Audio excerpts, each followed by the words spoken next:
আমার ইংলিশ শেখার চ্যালেঞ্জের আজ দ্বিতীয় দিন।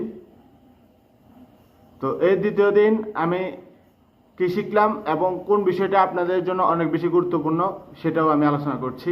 যারা এখনও নতুন আছেন সাবস্ক্রাইব করেন নাই করে নিন, যারা ফেসবুকে দেখছেন ফলো করেন নাই অবশ্যই ফলো করে নিন, কারণ এই চ্যালেঞ্জটা আমরা অবশ্যই পূরণ করে দেখাবো ইনশাল্লাহ। সাথে যদি না থাকেন তাহলে আপনি অনেক কিছু মিস করতে যাচ্ছেন।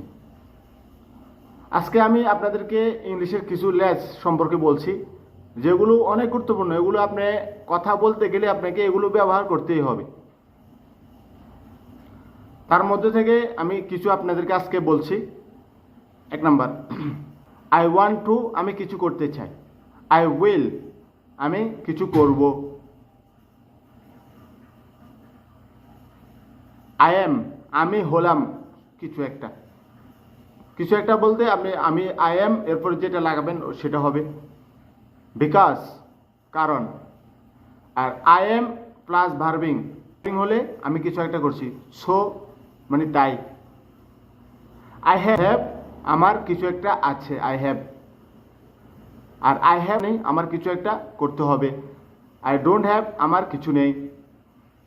দেন তারপর পর জন্য। তো এই লেসগুলো আজকে আমরা শিখলাম। দেখা হচ্ছে নেক্সট ভিডিওতে। সবাই ভালো থাকবেন।